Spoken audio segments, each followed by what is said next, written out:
গত গভর্নমেন্ট এটাকে একটা লুটপাটের একটা টুল হিসাবে ইউজ করা হয়েছিল। আমাদের মন্ত্রণালয়গুলো, আমাদের অ্যাডভাইজাররা যখন টেক ওভার করেন, তারা তাদের মতো করে প্রত্যেক মন্ত্রণালয়ে প্রচুর রিফর্মের কাজ করেছেন এবং এদের এই তালিকাটা অনেক দীর্ঘ। অনেকে আমরা দেখছি যে কেউ বলছেন যে মানে শুধুমাত্র রিফর্ম কমিশনের দিকে তাকিয়ে বলছেন যে এই কাজগুলো হয়েছে, এর বাইরে রিফর্ম কমিশনের বাইরে প্রচুর কাজ হয়েছে। আমি বলবো যে রিফর্ম কমিশন যা সুপারিশ করেছে তার অনেক কয়েক গুণ বেশি কাজ মন্ত্রণালয়গুলো নিজে স্বতঃপ্রণোদিত হয়ে তারা কাজগুলো করেছেন, অ্যাডভাইজার কাজগুলো করেছেন। সেটার জন্য আজকে চিফ অ্যাডভাইজার প্রত্যেকটা মন্ত্রণালয়কে বলেছেন যে এই তালিকাটা সবাইকে সাংবাদিকদের কাছে যেন তারা সরবরাহ করেন, দেন বা আমরাই যেটা হয় যে সামনের দিনগুলোতে আমরাই আপনাদের কাছে সেটা প্রকাশ করব। নবায়নযোগ্য জ্বালানি নির্ভর বাণিজ্যিক বিদ্যুৎ উৎপাদন বিদ্যুৎ কেন্দ্র স্থাপন নীতিমালা 2025 এটা অনুমোদন হয়েছে। এটাকেও বলা হয়েছে যে এটা একটা যুগান্তকারী পলিসি। এটার কারণ হচ্ছে যে আপনারা জানেন যে বাংলাদেশে যে প্রাইভেট সেক্টর পাওয়ার পলিসি ছিল যেটা আগের, সেটাকে গত গভর্নমেন্ট ওইটাকে ইউজ করেছে জাস্ট এটাকে একটা লুটপাটের একটা টুল হিসাবে ইউজ করা হয়েছিল। ফলে যেটা হয়েছে যে গত বছর এই private sector power policy PPP পলিসির কারণে এবং এই যে 2010 সালে যে একটা লুটপাটের জন্য যেটা একটা ল করা হয়েছিল, আপনি জানেন স্পেশাল পাওয়ার অ্যাক্টের মতো ওই ইয়েতে, ওইটাকে ধরে গত বছর এই জন্য সরকারের 67,000 কোটি টাকা পাওয়ার সেক্টরে আপনার সাবসিডি দিতে হয়েছে। এটা একটা আনসাস্টেনেবল। সেটাকে সামনে রেখে এই সাস্টেনেবল এই জায়গা থেকে গভর্নমেন্ট কীভাবে তার সাবসিডি কমিয়ে আনতে পারে এবং অ্যাট দ্য সেম টাইম মানুষের জন্য পাওয়ার সেক্টরের সেবাটাকে কত সহজতর এবং কম খরচে আনতে পারে, সেই জন্য এই নতুন বেসরকারি অংশগ্রহণের নবায়নযোগ্য জ্বালানি নির্ভর সেই পাওয়ার, সেটাকে বিপিডিবি মানে পাওয়ার ডেভেলপমেন্ট বোর্ড আগে যেটা হতো যে পুরোটাই কিনে ফেলতো আইপিপিতে ওদের কাছ থেকে, এখন হচ্ছে মাত্র 20% তারা ম্যাক্সিমাম কিনবে প্রাইভেট সেক্টর থেকে। হ্যাঁ, আর বাকিটা মানে যে কোনো কোম্পানি তার পছন্দের কাস্টমারের কাছে তারা বিক্রি করতে পারবে এবং এর জন্য এই বিক্রি করার জন্য তারা যে সরকারের যেগুলো ট্রান্সমিশন লাইন আছে সেগুলো ইউজ করতে পারবেন। বাট সেই ট্রান্সমিশন লাইন ইউজ করার জন্য যেটা হচ্ছে যে তারা হুইলিং চার্জ দিতে হবে। এটার ফলে যেটা হচ্ছে যে প্রচুর সোলারে আমরা আশা করছি এর ফলে সোলার এনার্জিতে ম্যাসিভ ইনভেস্টমেন্ট হবে। আপনারা জানেন এই রকমের একটা ঘটনা পাকিস্তানে ঘটেছে। পাকিস্তানে সোলারে এত ইনভেস্টমেন্ট হয়েছে যে ওদের ওইখানে এখন দেখা যাচ্ছে অনেকে সরকারি যেগুলো লাইন সেগুলোর থেকে তারা বিদ্যুৎ কিনছেন না, বরঞ্চ প্রাইভেট সেক্টরের সোলারের থেকে অনেকে বা নিজেরাই সোলারের দিয়ে সোলার প্রডিউস থেকে ইলেকট্রিসিটি সোলার প্যানেল দিয়ে ইলেকট্রিসিটি প্রডিউস করছেন। তো এর ফলে যেটা হচ্ছে যে বাংলাদেশে এখন যে জেনারেশন কস্ট এবং এটা যে বিদ্যুতের যে কস্ট, এইটা এই সোলার এখন ইন্টারন্যাশনালি সোলারের এক দামটা কমে আসছে এবং সোলার দিয়ে যে এনার্জি উৎপাদন এটাও কমে আসছে। আমরা আশা করছি এর ফলে এনার্জি কস্টটা খুব কমে আসবে, মানে পাওয়ারের যে ট্যারিফটা ইভেনচুয়ালি এটা কমে আসবে এই পলিসির ফলে।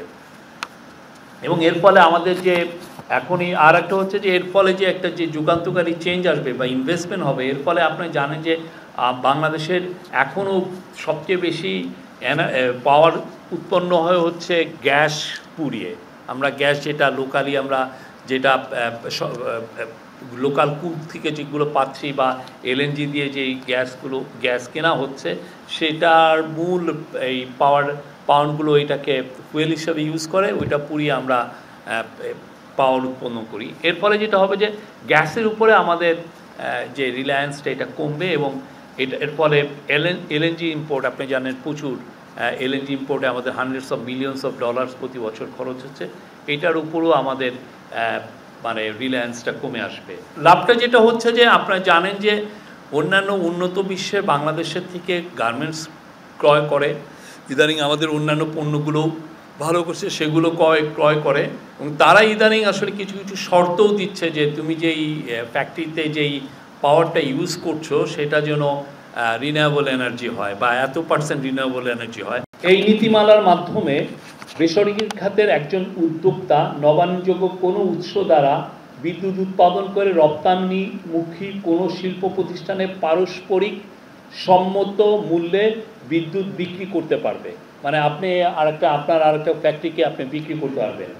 এক্ষেত্রে সরকার নির্দিষ্ট ট্যারিফ চার্জের বিনিময়ে বাণিজ্যিক বিদ্যুৎ বিক্রেতা ও ক্রেতাকে তার গ্রিড সঞ্চালন ও বিতরণ অবকাঠামো ব্যবহার করার সুযোগ প্রদান করবে। প্রস্তাবিত নীতিমালাতে মোট 9টি অধ্যায় এবং 2টি পরিশিষ্ট রয়েছে। প্রথম অধ্যায়ে সংজ্ঞাসমূহ অন্তর্ভুক্ত রয়েছে। দ্বিতীয় অধ্যায়ে বাণিজ্যিক বিদ্যুৎ কেন্দ্র বা মার্চেন্ট পাওয়ার প্ল্যান্ট স্থাপনের অনুসরণী পদ্ধতি এবং শর্তাবলী রয়েছে। এর মধ্যে উল্লেখযোগ্য একটি নীতি হচ্ছে সরকারি মালিকানাধীন বিদ্যুৎ বিতরণ সংস্থা তার চাহিদা ও সক্ষমতা সাপেক্ষ মার্চেন্ট পাওয়ার প্ল্যান্ট হতে সর্বোচ্চ 20% বিদ্যুৎ ক্রয় করতে পারবে, যেটা আমি একটু আগে আপনাদেরকে বললাম। বিদ্যুৎ উৎপাদন খাতে বেসরকারি অংশগ্রহণ বৃদ্ধি নীতিমালা 2025-এর তৃতীয় অংশের সরকারি বেসরকারি অংশীদারিত্বের ভিত্তিতে মার্চেন্ট পাওয়ার প্ল্যান্ট স্থাপন সংক্রান্ত নীতিসমূহ অন্তর্ভুক্ত করা হয়েছে। এক্ষেত্রে সম্ভাব্য স্বার্থের সংঘাত এড়াতে, মানে কনফ্লিক্ট অফ ইন্টারেস্ট এড়াতে, বিদ্যুৎ বিভাগের আওতাধীন সরকারি বিদ্যুৎ উৎপাদন ও বিতরণ কোম্পানি সমূহকে মার্চেন্ট পাওয়ার প্ল্যান্ট এমপিপি স্থাপন করা থেকে প্রস্তাবিত নীতিমালার পঞ্চম অধ্যায়ের আওতায় মার্চেন্ট পাওয়ার প্ল্যান্ট স্থাপনকারী বিনিয়োগকারীগণের যোগ্যতা ও অযোগ্যতা নির্ধারণ করা হয়েছে। সম্ভাব্য বিনিয়োগকারীগণের মধ্যে বাংলাদেশ সরকারের নিকট আর্থিক দায় আছে, বাংলাদেশ ব্যাংক কর্তৃক ঋণ খিলাপি ঘোষিত এবং কোনো বিদেশি সরকারি বা বাংলাদেশ সরকারের কোনো প্রতিষ্ঠান দ্বারা পালিত কোনো ব্যক্তি প্রতিষ্ঠান বিবেচিত হবেন না মর্মে প্রস্তাব করা হয়েছে। এই নীতিমালাটি বাস্তবায়িত হলে গ্রহণযোগ্য জ্বালানি ব্যবহার করে বিদ্যুৎ উৎপাদন ও বিক্রয় করার ক্ষেত্রে বেসরকারি খাতে একটি প্রতিযোগিতামূলক বাজার সৃষ্টি হবে। এর ফলে দেশের রপ্তানিমুখী শিল্পসমূহ নবায়নযোগ্য ও পরিচ্ছন্ন জ্বালানি ব্যবহার করে পণ্য উৎপাদনের ফলে ইউরোপ ও অন্যান্য গন্তব্যে প্রতিযোগিতামূলক মূল্যে পণ্য রপ্তানি করতে পারবে। বেসরকারি খাতে এরূপ মার্চেন্ট পাওয়ার প্ল্যান্ট স্থাপনের ফলে বিদ্যুৎ ক্ষেত্রে নতুন কর্মসংস্থান এবং বিভিন্ন আনুষঙ্গিক বাণিজ্যিক সংযোগ সৃষ্টির সম্ভাবনা তৈরি হবে। এটা আজকে এই প্রস্তাবটি সর্বসম্মতভাবে গৃহীত হয়, অনুমোদিত হয়। আর আজকে আর একটা বড় মেজর ছিল হলো যে আইসিটি অ্যাক্টের অ্যামেন্ডমেন্ট হয়েছে। সে অ্যামেন্ডমেন্টের কারণে এটার ফলে যেটা হচ্ছে, যারা আইসিটি মামলায়, যারা মানবতা বিরোধী মামলায় যারা অভিযুক্ত হবেন, তারা আর কোনো ইলেকশন করতে পারবেন না, অভিযুক্ত যারা হবেন। সেটা একটা আজকে ডিসিশন ছিল। এই অধ্যাদেশটির মাধ্যমে international crimes tribunal act 1973 section 20C যুক্ত করা হয়েছে। নতুন সংযোজিত ধারা অনুযায়ী কোনো ব্যক্তির বিরুদ্ধে উক্ত আইনের সেকশন 9(1) এর অধীনে আনুষ্ঠানিক অভিযোগপত্র ফর্মাল চার্জ দাখিল হলে তিনি সংসদ সদস্য হিসাবে নির্বাচিত হওয়া বা বহাল থাকার অযোগ্য হবেন।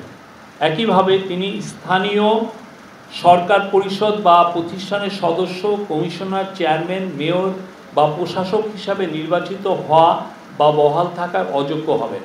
এমনকি প্রজাতন্ত্রের চাকরিতে নিয়োগ পাওয়া বা অন্য কোনো পাবলিক অফিসে অধিষ্ঠিত হওয়ারও অযোগ্য হবেন।